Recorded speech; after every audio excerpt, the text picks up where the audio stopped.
Bonjour, je vous propose aujourd'hui d'aborder le micro-environnement de l'entreprise ou comment l'entreprise, sur le plan marketing, peut-elle gérer son environnement.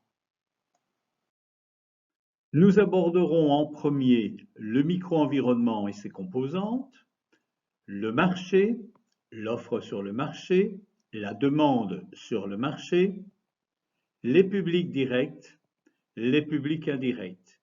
Et nous terminerons par un outil d'analyse, la grille Spica. Dans les années 80, Fred Levi, professeur à la Harvard Business School, était un ardent défenseur de la thèse de l'uniformisation globale et de la mondialisation. Contrairement à la stratégie qui consiste à adapter ses produits à la spécificité locale, les partisans de l'uniformisation estiment que l'entreprise peut vendre les mêmes produits en employant les mêmes méthodes sur toute la planète. Les pays apparaissent comme les éléments d'un même marché. Ils justifient cette thèse par le fait de la convergence de la demande, de l'offre et de la concurrence. Tous les jeunes ne rêvent-ils pas de la même musique en buvant les mêmes boissons rafraîchissantes? Les comportements de consommateurs ne tendent-ils pas à cette californisation? Les avancées technologiques, le développement de l'Internet et de la télématique, le progrès économique ne s'implantent-ils pas tous dans les pays? Les entreprises ne doivent-elles pas disposer d'une taille mondiale pour diminuer leur coût de revient? Toutes les entreprises ne sont-elles pas présentes sur l'ensemble des marchés et ne doivent-elles pas survivre pour réagir mondialement à leurs concurrents? Évidemment, les illustrations de cette théorie font défaut plus de 20 ans après sa conception. À l'exception de marques comme Coca-Cola, Nike ou quelques entreprises de haute technologie, les autres entreprises choisissent une stratégie d'adaptation à la réalité locale. Elles s'inspirent plus du slogan Think Global, Act Local. Malgré tout, des nombreuses erreurs ont été basées sur la croyance en l'existence d'un comportement mondial, d'un consommateur mondial et à l'absence de prise en compte des spécificités locales. Cet égocentrisme économique a joué bien des tours à de nombreuses entreprises qui ont oublié de s'adapter au marché local. L'entreprise doit être attentive à ses environnements. Alors, l'environnement, c'est d'abord un produit et service fabriqué par l'entreprise ou l'organisation qui est mis à disposition de son environnement, un environnement que l'on appelle macro et qui comprend différentes variables que nous aurons l'occasion d'aborder à un autre moment, et ensuite des variables qui composent ce micro-environnement, comme le marché avec son offre, les publics, qu'ils soient directs ou indirects, et la demande. Ce micro-environnement, composé de ces différentes variables, se distingue du macro-environnement par le fait qu'il comprend tous les éléments extérieurs à l'entreprise qui ont une emprise directe sur le fonctionnement de celle-ci.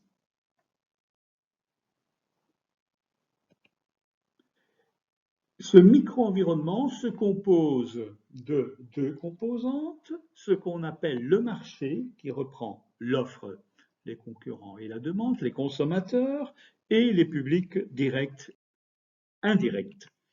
Si l'on s'intéresse en priorité au marché, on va voir apparaître deux composantes. La première composante, c'est l'offre, c'est-à-dire les produits et les services proposés par une entreprise sur un marché.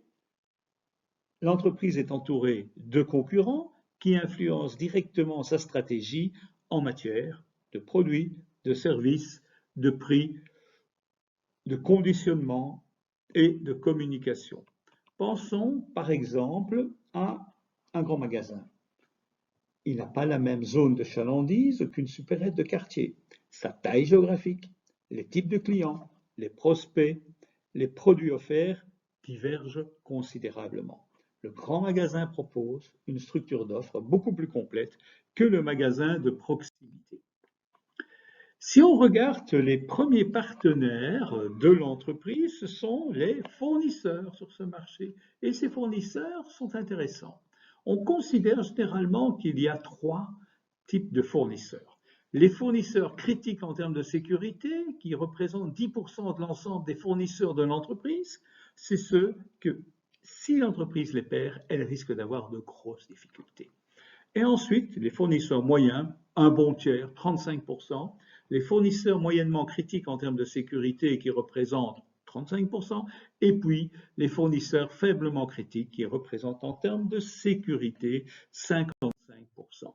Alors, ce marché est important parce que non seulement il reprend l'offre, mais il reprend aussi la demande. L'entreprise est confrontée à la demande de ses clients et de ses prospects, c'est-à-dire les clients potentiels. Elle doit disposer d'informations essentielles relatives au marché auquel elle s'adresse. Alors, par exemple, elle a besoin de la taille du marché, du volume des ventes, des produits et des services qui sont disponibles. Elle doit précisément définir ce marché. Une définition trop étroite va limiter le nombre de clients. Une définition trop large risque d'augmenter les coûts de manière trop importante. L'entreprise doit aussi disposer d'une information sur ses concurrents, la taille, leurs objectifs, leur part de marché, stratégie, tout élément qui va influencer leurs intentions. Prenons le cas d'une entreprise qui fabrique du chocolat, qui s'interroge sur son marché. Que doit-elle fabriquer? S'agit-il du chocolat de couverture destiné aux chocolatiers professionnels et servant à fabriquer les délicieuses pralines belges, ce qu'on appelle des trajets, ou encore des bâtons de chocolat fourrés à la crème ou aux noisettes entières destinés au grand public? Doit-elle investir dans des segments de marché spécifiques appelés niches, comme le chocolat sans sucre pour diabétiques ou le chocolat kasher pour les adeptes de la religion juive? Quand on cartographie le commerce en ligne, un élément important, que va-t-on voir? C'est qu'on va voir apparaître des leaders, des compétiteurs relativement importants. Mais ce qui est intéressant, c'est que si on regarde les différents pays, ne sont pas les mêmes. Bien sûr, on va s'attendre à voir un compétiteur particulièrement important comme Amazon, que ce soit en France, en Italie, en Allemagne, en Espagne. Mais si on regarde d'autres pays, par exemple, la Hollande, on va voir apparaître Bol, Coolblue, Zalando. En Belgique, on va voir apparaître Bol, Coolblue et enfin seulement Amazon. Ce qui est intéressant, c'est de voir donc que les règles sont différentes selon les. Abordons à présent les publics. Les publics sont composés de deux types de publics de l'entreprise, les publics directs et indirects. Les publics directs, c'est le fait que l'entreprise est entourée d'acteurs qui composent son environnement, comme les fournisseurs, les prescripteurs, les conseillers et leurs intermédiaires, et ce qu'on appelle aussi les producteurs complémentaires. Par exemple, si vous fabriquez des lave-linges, vous aurez besoin de travailler en symbiose avec les fabricants de poudre à lessiver. En effet, l'un produit est nécessaire à l'autre produit. Si vous fabriquez du lait en poudre, vous avez besoin d'être en contact avec les fabricants de tétines ou de biberons. En ce qui concerne les conseillers et les intermédiaires, ils sont relativement importants. Quand on pense aux courtiers d'assurance ou aux médecins qui peuvent prescrire certains médicaments. Il n'est pas toujours simple d'identifier un prescripteur et la raison est la suivante, c'est que généralement, il y a une première confusion qui apparaît entre les acheteurs et les prospects. Les prospects sont les futurs clients, les acheteurs, c'est ceux qui ont acheté le produit. Mais, par exemple, dans certains cas, ce ne sont pas eux qui sont les prescripteurs. Le plus bel exemple, prenons des fêtes comme la Saint-Nicolas, la Noël ou d'autres fêtes de ce type-là. Le cadeau qui est offert est prescrit généralement par l'enfant et les parents sont invités à orienter leur choix en fonction des souhaits de l'enfant. C'est la même chose que l'on va retrouver. Alors bien sûr, dans les prescripteurs, on a des prescripteurs plus personnels, mais aussi des prescripteurs professionnels, comme par exemple des journalistes, les pouvoirs publics, les relations professionnelles, les leaders d'opinion, et le marketing ne doit pas uniquement se limiter à toucher les acheteurs et les prospects, mais aussi d'autres cibles communication qui peuvent être relativement importantes à convaincre. En dehors du public direct, nous rencontrons un autre public, ce qu'on appelle le public indirect. Alors ce public indirect se compose d'autres acteurs, plus extérieures à l'entreprise, mais qui peuvent influencer la perception et l'image de l'entreprise. Le monde financier, banques, actionnaires, fonds d'investissement, les pouvoirs publics et l'administration, les groupes d'intérêt, les associations professionnelles, les associations de consommateurs, les mouvements syndicaux, la presse, radio, télévision, presse écrite, médias, Internet, tout ça, et bien sûr la population.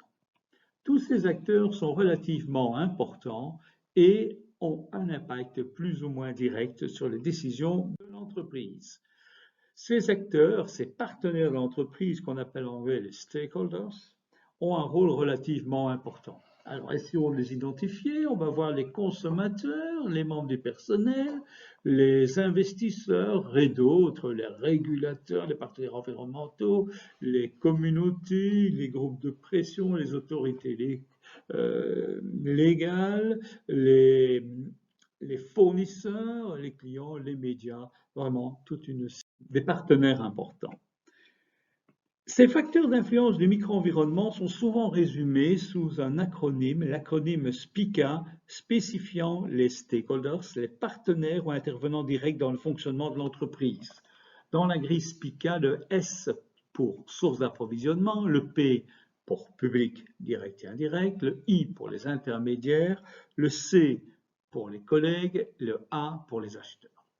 Alors, si nous regardons les sources d'approvisionnement, c'est aussi bien les fournisseurs de produits et services, les sous-traitants, les principaux fournisseurs, tant de matières premières que des produits intermédiaires et des produits complémentaires. Le P, composé des publics directs et indirects, on va retrouver le personnel, les édiles locaux, les syndicats, les voisins, les riverains, les écoles, l'ensemble des personnes et des services en relation directe ou indirecte avec l'entreprise. Ce ne sont pas nécessairement des clients, mais ils peuvent influencer le choix des clients. Le I, parmi les intermédiaires, on va retrouver les distributeurs qui vont vendre le produit de l'entreprise, les transporteurs, les facilitateurs, les consultants, toutes les firmes et métiers qui sont chargés de l'approvisionnement physique et de la distribution. Parmi les collègues et les concurrents, nous allons retrouver les fédérations professionnelles, les chambres de commerce, les relations que nous avons avec les entreprises dans le même secteur industriel. Et enfin, les acheteurs et les clients, nous allons retrouver l'analyse du marché, le réseau de distribution, les contacts directs, la nature et l'importance du marché auquel l'entreprise s'adresse, l'attitude et les attentes des acheteurs consommateurs vis-à-vis des activités développées. Que cela résulte d'une stratégie volontariste ou non, le simple fait de leur existence, par le simple fait de leur existence, les entreprises ont une image. Et quelle que soit la situation, le produit de l'entreprise doit avoir une image forte auprès de chaque cible qui résulte d'une gestion stratégique performante de cette image. L'entreprise doit présenter une image forte et crédible face aux différents publics qui sont repris dans la grille SPICA. Cette image présente deux caractéristiques majeures. D'une part, elle est autonome par rapport à la réalité, autrement dit, elle n'est que la représentation de la réalité, mais est perçue à travers cette représentation. D'autre part, elle est multidimensionnelle, et c'est l'interaction de chaque dimension qui donne un sens. De plus, l'entreprise a le choix de se laisser chahuter par les événements et turbulences de l'environnement, ou de tenter de contrôler celui-ci par la connaissance de celui-ci. C'est la raison pour laquelle il est important de développer une image positive. Alors la grille SPICA permet de nous interroger sur les différentes questions qui seront nécessaires pour bien comprendre ce qui se passe. Prenons par exemple une entreprise qui décide d'accroître sa notoriété par une augmentation de la part de sa présence à l'esprit. Ça va accroître la confiance du public et des attitudes favorables à l'entreprise et à ses produits ne seront dans le P. L'attractivité va aussi jouer sur l'emploi, qui facilite le recrutement de cadres performants. Nous tombons dans le personnel. Cette motivation renforcée du personnel sera fière de son appartenance à l'entreprise, ce qui va présenter une meilleure image aux leaders d'opinion et aux décideurs sociaux. Cette consolidation d'une position va accroître les coûts des concurrents dans leur stratégie de conquête des parts de marché de l'entreprise, ce qui va provoquer un accroissement du taux de fidélité de conquête des clients. Au-delà des produits et services, on consomme des images. Cela va augmenter la notoriété de la part de présence à l'esprit et donc l'accroissement de la confiance. Donc on voit que le fait d'utiliser la grille Spica permet à l'entreprise de mieux se positionner par rapport à ces différents publics. En pratique, comment utiliser cette grille Spica? Si on prend les sources d'approvisionnement qui sont relativement importantes pour l'entreprise, il est important de répondre à un certain nombre de questions. Quelles sont les modifications à attendre dans l'offre de fournisseurs? Ces modifications vont-elles impacter fortement ou pas l'entreprise? Comment les fournisseurs agissent-ils? Pensons à l'évolution du Minitel. Dès le moment où d'autres acteurs arrivaient sur le marché et qu'Internet est apparu, l'offre a complètement paru désuète. Qui sont les prescripteurs et conseillers de produits? Quelles sont les tendances futures du marché? Comment les intègrent-ils? Quelles sont les relations de l'entreprise avec le monde financier, avec les banques? Est-il facile d'obtenir un crédit? Est-il compliqué? Qui sont les principaux fournisseurs de l'entreprise et quel degré d'indépendance de la firme par rapport à eux? Partagent-ils leurs avances technologiques? Quels sont les sous-traitants et les producteurs complémentaires, actuels mais peut-être futurs, et les partenariats à créer pour développer de nouveaux produits? Second élément de la grille Spica analysée, ce sont les publics directs et indirects. Qui sont les actionnaires? Qui représentent-ils? Quelles sont leurs attentes? Quel est leur comportement par rapport au développement de l'entreprise? Il est toujours bon de rappeler qu'un chef d'entreprise qui est à la fois l'actionnaire unique de l'entreprise peut admettre plus facilement une perte pendant un exercice fiscal parce qu'il est propriétaire d'entreprise. Tandis que des actionnaires qui sont totalement extérieurs au management de l'entreprise risquent d'adopter des comportements différents. Mais le comportement des actionnaires n'est pas suffisant. Quel est le comportement du personnel de l'entreprise?